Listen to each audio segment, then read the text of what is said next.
हैदराबाद संभालिए, सीमांचल में आकर और कंफ्यूजन पैदा मत।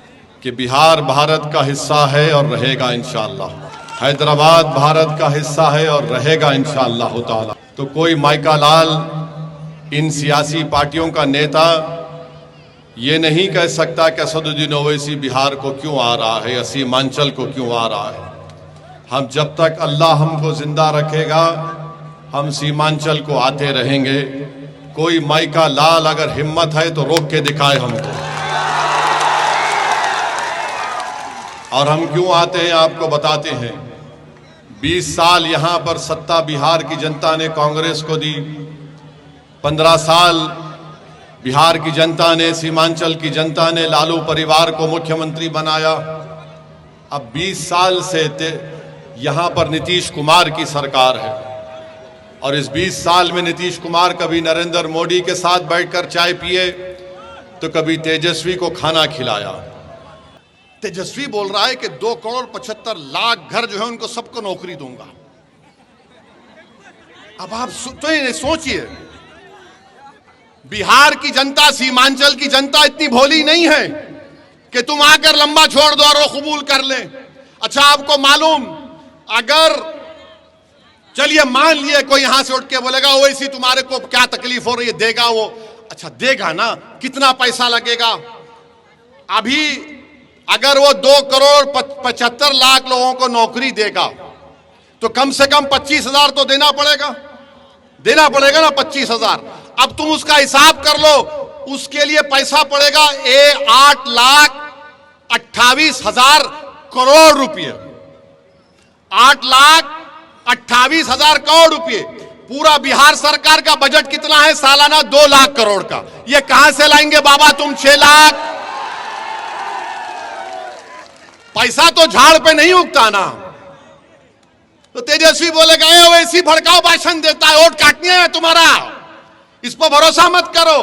अरे बाबा तुम बताओ तो सही, कहां से लाओगे, किधर से लाओगे, किधर से लाओगे आप? क्या अच्छा फिर बोलते कि अगर कोई सुनो बैठो, अगर कोई ये बोलता है कि इंटर्नशिप में हम नौजवान को फैक्ट्री में इतना पैसा देगा, कौन सी फैक्ट्री है यहां पर वो तो बता दो प्यारे, कौन को बता दो ना। कुछ नहीं है मगर आकर बोल दिए। अच्छा आप ये बताइए, वक्फ का कानून पार्लियामेंट में बनता है ना, देश के लिए बना पार्लियामेंट में, बिहार सरकार ने तो नहीं बनाया। अगर बिहार सरकार बनाती तो दूसरी सरकार आके खत्म कर देती। मैं कह रहा हूं कि वक्फ का कानून काला कानून है। ये कह रहे हैं कि हम आएंगे तो कानून को बंद कर देंगे। कैसा बंद करेंगे? अरे पूरे देश का बना हुआ है बाबा। अगर तुझे नहीं मालूम तो कोई वकील को बिठाकर सुन ले, समझ ले, उसके बाद कुछ बोल दे। और फिर आप इस तरह की बात करके चले जाते हैं।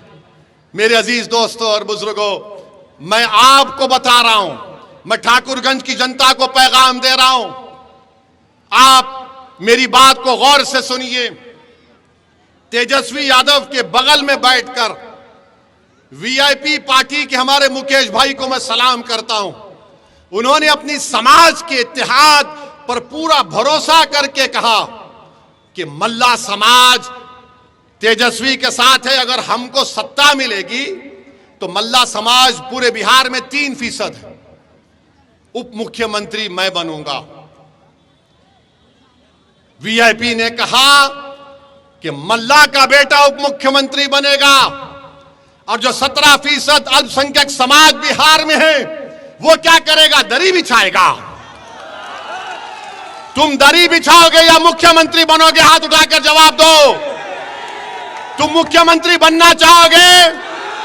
अरे जोर से बोलो कि मुख्यमंत्री बनेंगे। जब मुख्यमंत्री बनने का दावा कर रहे तो याद रखो मेरी इस बात को, अगर मल्ला का बेटा उप मुख्यमंत्री बनेगा तो मोहम्मद का बेटा भी प्रधानमंत्री या फिर मुख्यमंत्री बनेगा इंशाअल्लाह ताला। अबू बकर का बेटा भी मुख्यमंत्री बनेगा, उस्मान अली का बेटा भी मुख्यमंत्री बनेगा, उमर का बेटा भी बनेगा और फातिमा का बेटा भी बिहार का मुख्यमंत्री बनेगा। यह कोई बात नहीं है कि हम अपने मकसद में कामयाबी हासिल ना कर सकें। अपने ख्वाब देखो, याद रखो, तुम जितने ख्वाब देखोगे और अल्लाह की जात पर भरोसा करोगे और जुस्तजू करोगे हक के रास्ते में, तो जिस तरह तुम जुस्तजू करोगे रास्ते आराम से साफ होते जाएंगे। मगर अगर तुम पहले से ही सोच लोगे ये क्या बात कर रहा है, मेरे भाई ये होने वाली चीज है इंशाअल्लाह ताला। बिहार की जनता ने नीतीश कुमार को 20 साल मुख्यमंत्री बनाया, तो बिहार की जनता को और सीमांचल की जनता को हम बता रहे हैं कि मोदी को आपने 3 मर्तबा प्रधानमंत्री बनाया, मगर मोदी का दिल अहमदाबाद में अटका हुआ है। लालू परिवार को आपने 15 साल मुख्यमंत्री बनाया, उनका दिल अपने सिर्फ एक ही बेटे के ऊपर अटका हुआ है। नीतीश कुमार को 20 साल मुख्यमंत्री बनाया, मगर नीतीश कुमार का दिल राजगीर में फंसा हुआ है। सीमांचल का क्या होगा फिर? सीमांचल का कैसे हम काम करेंगे? मेरे भाई, हम आपसे बता रहे हैं, अगर आप यहां से 11 तारीख को हसनैन साहब को अपना विधायक बनाएंगे, ओवैसी आपसे वादा करके जा रहा है इंशाअल्लाह ताला ठाकुरगंज ब्लॉक के रसिया पंचायत के भाद गांव में जाने वाली सड़क को आजादी से नहीं बनाया गया। हसनैन साहब, आपको रोड बनाना पड़ेगा, आपको चक्का जाम अगर करना पड़े चक्का जाम करेंगे। अगर आप बोलेंगे आ जाओ असदुद्दीन ओवैसी हैदराबाद से, मैं भी निकल कर आकर बैठ जाएंगे। और फिर पुलवामा पंचायत में गिराबस्ती में सड़क आज तक नहीं। अरे पूरी विधानसभा में ऐसा लगता है कि रोड नाम की चीज ही नहीं, मगर तुम्हारा वोट लेकर तुम्हारे वोटों की रोड पर चलकर कोई पटना को चले जा रहा है, मगर तुम्हारे गांव में रोड बनाने का काम नहीं कर रहा है। अब आप बताइए कि यहां पर इतना बड़ा बड़ा मसला मसाइल है, क्या क्या नहीं हो रहा है। सीमांचल को पसमानदा इसलिए रखा जा रहा है ताकि सीमांचल के बच्चे अपनी जवानी को बर्बाद करके हैदराबाद, दिल्ली, मुंबई, पंजाब में जाकर वहां पर काम करें। जिस दिन सीमांचल के बच्चे को इंसाफ मिलेगा, तालीम मिलेगा, रोजगार मिलेगा, तो ये दिल्ली, हैदराबाद और पंजाब और मुंबई में बैठने वाले ताकतवर लोगों की जिंदगी में बर्बाद हो जाएगी, क्योंकि उनका खिदमत करने वाला कोई नहीं रहेगा वहां पर। ये काम हम करेंगे और आपको हम बता रहे हैं मेरे भाई, ओवैसी तुम्हारे दरमियान में खड़ा होकर कह रहा है कि सीमांचल में एक तेज रफ्तार की दिल्ली सीमांचल की रेल लिंक की जरूरत है। हम लड़ेंगे इंशाअल्लाह ताला उसके लिए। और फिर पटना से किशनगंज अरारिया एक वंदे भारत की यहां पर ट्रेन की जरूरत है। यहां पर फैक्ट्री क्यों नहीं लगती सीमांचल में? बोलो मोदी जी, बोलो नीतीश कुमार, बोलो तेजस्वी, तुम तो उप मुख्यमंत्री भी थे। मंजलिस लड़ेगी कि NH-31, NH-57 पर यहां पर फैक्ट्री लगाई जाए। जितना यहां पर अस्पताल है उसको PHC बनाया जाए। मंजलिस 100 कम्युनिटी क्लिनिक सीमांचल में बनाने की लड़ाई लड़ेगी। और ये जो कोसी का नदी का पानी आकर कटाव करता है, हम लड़ेंगे सरकार से और 3000 करोड़ रुपए लेकर उस टाटबंद का काम करवाएंगे इंशाअल्लाह ताला। और मेरे अजीज दोस्तों और बुजुर्गों, यहां पर आपके मुख्तलिफ मसाइल हैं। यहां पर पोआखाली को ब्लॉक बनाना है इंशाअल्लाह ताला। बनाना है ना पोआखाली को ब्लॉक? कितने लोग बनाना चाहते, हाथ उठाइए। तो 11 तारीख को पतंग को बटन दबेगा और पोआखाली ब्लॉक बनेगा इंशाअल्लाह ताला। फिर यहां पर आप जानते हैं कि पोआखाली में अस्पताल है, उसको PHC बनाना है। नदी कटाव टाटबंद का काम है।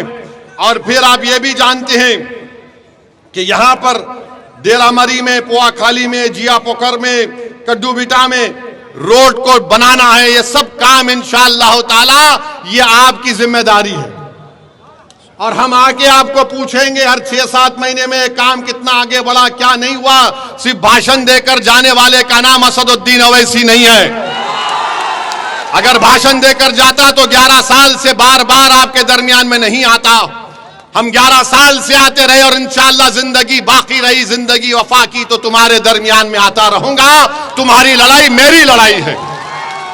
मेरे अजीज दोस्तों और बुजुर्गों, मोदी ने वक्फ जायदाद को छीनने का कानून बनाया, मस्जिद, दरगाह, खानखा को खत्म करने का कानून बनाया। दुनिया ने देखा कि असदुद्दीन ओवैसी भारत के पार्लियामेंट में अकेला था, मगर अकेला खड़े होकर हमने बीजेपी के तमाम और एनडीए के एमपीस में आंख डालकर कहा कि तुम जो कानून बना रहे हो वो बाबा साहब अंबेडकर के संविधान के खिलाफ है। हम इस कानून को काला कानून मानते जो हमारी मस्जिद से हमको छीनना चाहता है। हमने पूरी भारत में इस पार्लियामेंट के कानून को फाड़ कर उनके बीजेपी के सामने फेंक दिया। इस कानून, ये गलत कानून तुमने बनाया।